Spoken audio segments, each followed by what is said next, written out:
Of the periodic function is, जैसे मान लो कोई ट्रिकोनोमेट्रिकल फंक्शन ले लिया हमने और इस पर है ट्रिकोनोमेट्रिकल फंक्शन पे मान लो 2m है, मतलब पावर यहाँ पर m belongs to integer. m क्या है तुम्हारा, कुछ भी ले लो, 2m मतलब क्या है यहाँ पर इंटीजर, पॉजिटिव इंटीजर है, सीधी सी बात है। हम क्या जानना चाहते हैं, पॉजिटिव इंटीजर है, जो भी पॉजिटिव इंटीजर कह रहे हैं, जो वैल्यू यहाँ पर आएगा वो क्या आएगा, इवन आएगा। n मान लो इंटीजर है तो a यहाँ पर जो भी आएगा वो क्या आएगा तुम्हारा, इवन आएगा, 2 का मल्टीपल है। तो इसका जो पीरियड होगा ना तुम्हारा, इसका जो पीरियड होगा वो क्या होगा, ये तुम्हारा जो आएगा, जैसे मान लो हमने इस तरह का एक साइन स्क्वायर एक्स ले लिया, ठीक है ना, इवन हुआ पीरियड वाला, तो इसका पीरियड क्या आना चाहिए, पाई आना चाहिए। देखो तो जैसे आप इसका ग्राफ खींचोगे, ग्राफ इसका किस तरह से आएगा, ऐसे बनेगा, बोलो इस तरह से इसका ग्राफ ऊपर की तरफ ऐसा बनेगा। तो ग्राफ कहाँ के बाद रिपीट हो रहा है, 0 पाई 2 पाई ऐसे तो हो रहा है। तो जहां के बाद ग्राफ रिपीट होना चालू हो जाता है उसी को तो बोलते हैं क्या, उसी को क्या बोलते हो आप, पीरियड बोलते हो। क्लियर है। तो ग्राफ जहां के बाद रिपीट होना चालू हो जाए, जैसे मान लो हमने यहाँ पर क्या लिखा 2m, जैसे यहाँ पर जो हमने लिखा है देखो स्क्वायर रहे, चाहे कुछ भी स्क्वायर रहे तो उसका क्या हो जाता है पीरियड। जैसे यहाँ पर नहीं, पॉजिटिव इंटीजर, पॉजिटिव कह रहा हूँ, यहाँ पर यदि इवन पावर रहे किसी भी ट्रिकोनोमेट्रिकल फंक्शन पर तो उसका पीरियड क्या हो जाता है, पाई हो जाता है। जैसे मान लो यहाँ पर क्या हो, जैसे मान लो हमने लिख लिया sine x cos x secant x और कॉसेक एक्स, इसका पीरियड क्या हो जाएगा, इसका स्क्वायर रहेगा तो क्या आ जाएगा तुम्हारा, पाई आ जाएगा। क्लियर, इसका पीरियड क्या आ जाएगा, पाई आ जाता है। जैसे मान लो हमने दूसरा फंक्शन ले लिया, कोई ट्रिकोनोमेट्रिकल फंक्शन है और इस पर मान लो 2m+1 है, मतलब क्या है, ऑड पावर है, इसका मतलब होता है ऑड पावर है। तो इसका क्या हो जाएगा आपका, इसका पीरियड क्या हो जाएगा, जैसे मान लो हमने ले लिया sine x cos x secant x और कॉसेक एक्स, यदि पावर में 3 है, ऐसा मान लो पावर में 3 है तो इसका पीरियड 2 पाई ही रहेगा, है ना। और जैसे मान लो तीसरा नेक्स्ट पॉइंट, जैसे मान लो हमने यहाँ पर 10x रहे, 10x cot x है, इस पर पावर तुम्हारा इवन रहे, जैसे इस पर पावर 2m रहे, ट्रिकोनोमेट्रिकल फंक्शन है, इस पर पावर 2m+1 रहे, तो पीरियड इसका पाई ही रहेगा। क्लियर है।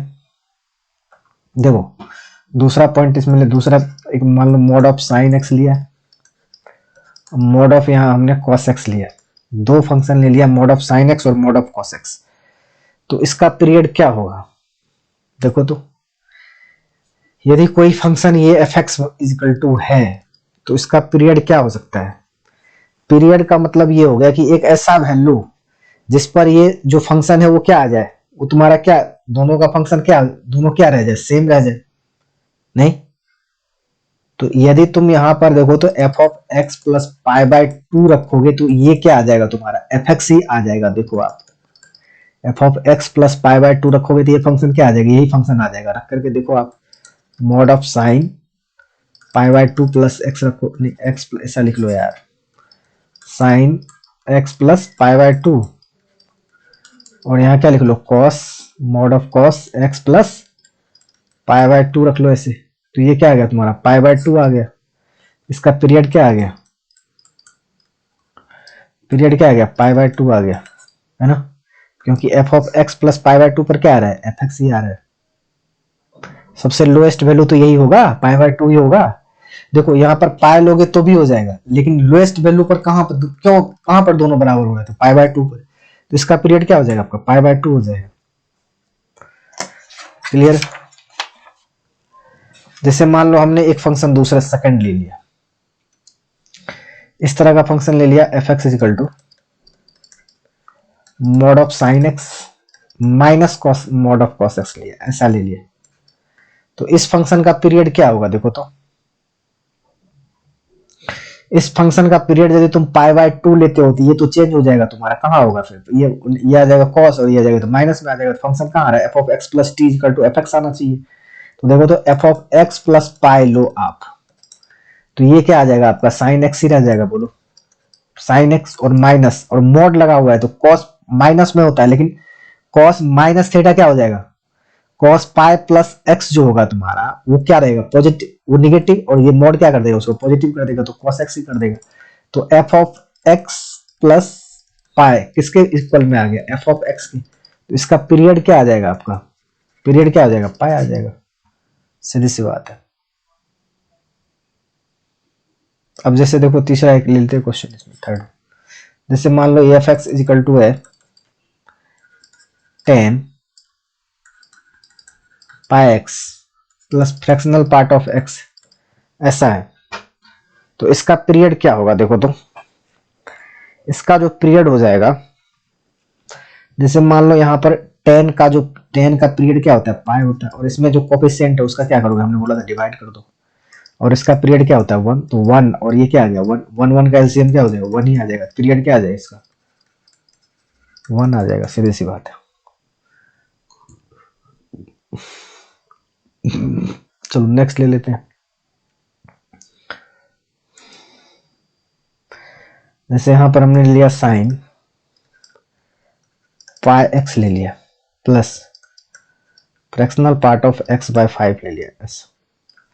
तो इसका पीरियड क्या होता है तुम्हारा 2 पाई, और नीचे क्या आ जाएगा पाई, देखो तो, और इसका पीरियड क्या होता है तुम्हारा 1, और ये क्या आ जाएगा 1/5। तो ये क्या आ जाएगा, देखो तो पाई से पाई कैंसिल, ये 2 आ गया, और ये क्या आ गया तुम्हारा 5 आ गया, और 2 और 5 का एलसीएम लोगे तो कितना आ जाएगा 10 आ जाएगा।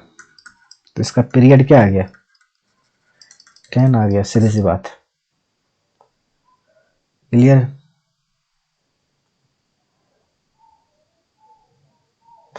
अब देखो जो भी पीरियोडिक फंक्शन है इस पर थोड़ा सा मैं कुछ, जैसे पीरियोडिक फंक्शन का आप ग्राफ कैसे ड्रॉ करोगे, जैसे मान लो पीरियोडिक फंक्शन का ग्राफ देखो तो मैं यहाँ लिखता हूँ ड्रॉ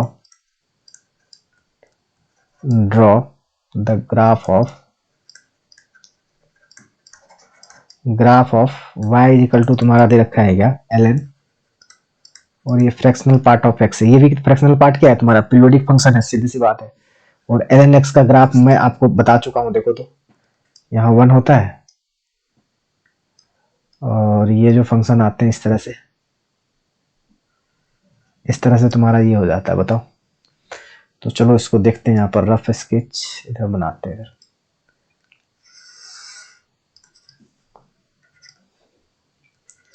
एक्स है, एक्स डैश है, ये क्या है वाई, एंड ये क्या है तुम्हारा वाई डैश है, बोलो। अब यहाँ पर पीरियड यहाँ 0 है, और 1 2 3 4 लिख लो, यहाँ 1 2 3 4, इधर क्या आ जाएगा -1 -2 -3 -4, ऐसे लिख लोगे, ठीक है जी। अब देखो फ्रैक्शनल पार्ट ऑफ एक्स की जो वैल्यू होगी वो किसके बीच में होगी, तुम्हारा 0 और 1 के बीच में होगी, नहीं, फ्रैक्शनल पार्ट की जो वैल्यू होगी वो किसके बीच में होगी, 0 और 1 के बीच में होगी। तो जब इसकी वैल्यू 0 के तरफ अप्रोच करेगा ln 0, तो ये किधर की तरफ जाएगा, बोलो। जब फ्रैक्शनल पार्ट की जो रेंज होती है वो क्या होती है, 0 से लेकर के 1 के बीच में होती है, बोलो, यही तो होते है ना, ऐसा। तो जब फ्रैक्शनल पार्ट 0 की तरफ जाएगा तो ln क्या हो जाएगा, ln इंफिनिटी की तरफ जाएगा, सीधी सी बात है, बोलो, नहीं, ऐसा होगा कि नहीं, बोलो। और ये 1 होता नहीं है, ये जो फ्रैक्शनल पार्ट जो है फ्रैक्शन की वैल्यू 1 होती नहीं है, तो ये 1 पर क्या आ जाएगा, ये वाली ब्रैकेट आ जाएगी, बोलो, नहीं, ऐसा। अब यदि ये पीरियोडिक फंक्शन है तो जैसा ये है वैसा ये फिर से यहां से रिपीट करेगा, बोलो,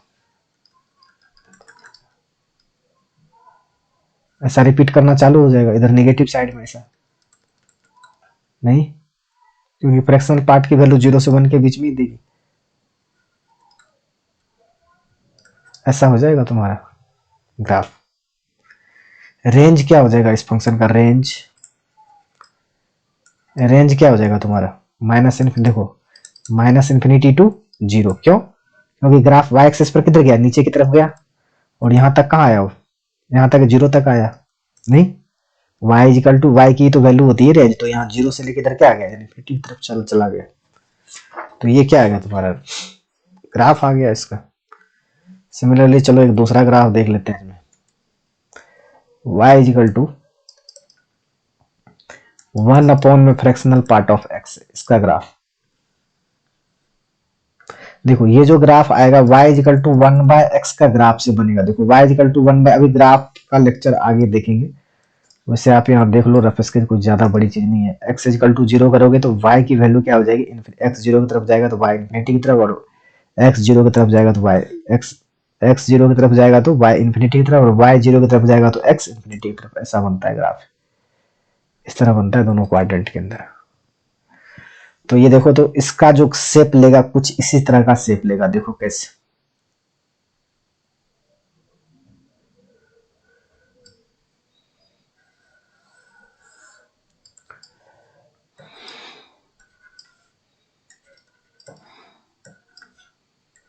देखो यहाँ पर पहली बात, फ्रैक्शनल पार्ट की वैल्यू किसके बीच में होती है, 0 और 1 के बीच में। 1 2 3 4, इधर क्या आ गया तुम्हारा -1 -2 -3 -4 s। क्लियर है। अब देखो इसकी वैल्यू जब भी होगी तो किसके बीच में होगी, 0 और 1 के बीच में। 0 रखोगे तो y किधर की तरफ जाएगा, इन्फिनिटी की तरफ, बोलो नहीं। और कुछ भी वैल्यू तुमने रखा तो देखो, तो यहां पर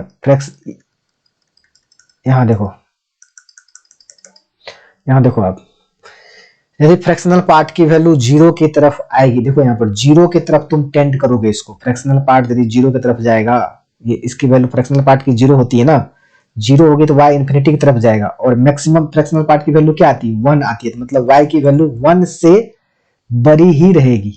नहीं, y की वैल्यू क्या रहेगी, 1 से बड़ी रहेगी। तो यहाँ 1 तक, नीचे कहाँ आएगी यार वैल्यू, कुछ भी डाल के देखो यहाँ पर तुम, नहीं 0 से 1 के बीच में जाएगी तो ये वैल्यू ऊपर ही रहेगी। तो ये तुम्हारा दूसरा पार्ट, यदि ये पीरियोडिक फंक्शन है तो दूसरा ग्राफ क्या ऐसे बन जाएगा। इसी तरह ये 3 की तरफ से ऐसे ग्राफ क्या बन जाएगा, पीरियोडिक फंक्शन है तो ऐसा बन जाएगा। नहीं, फिर इस पर ड्रॉ कर लो, ये क्या हो जाएगा, ऐसा हो जाएगा। ऐसा क्यों रहा है पता है ना, ये वाला पार्ट, ये वाला पार्ट, ये वाला पार्ट, और यहाँ 1 तक ही रहेगा, यहाँ 1 तक ही रहेगा ये वाला पार्ट। इधर वाला पार्ट तो निगलेक्ट है, क्योंकि इसकी वैल्यू क्या होती है, 0 से 1 के बीच में होती है, इसलिए।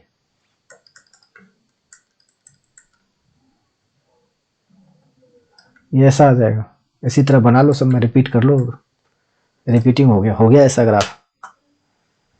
तो इस तरह से जो भी है पीरियोडिक फंक्शन आपका लास्ट होता है, और जो भी इसमें क्वेश्चंस हैं आप बना सकते हैं, GN बर्मन के बुक से आप फॉलो कर सकते हैं इसको, क्वेश्चंस आंसर बना सकते हैं। और बाकी का जो भी इंस्टीट्यूट का मटेरियल होगा उससे आप बनाइए आप अपने।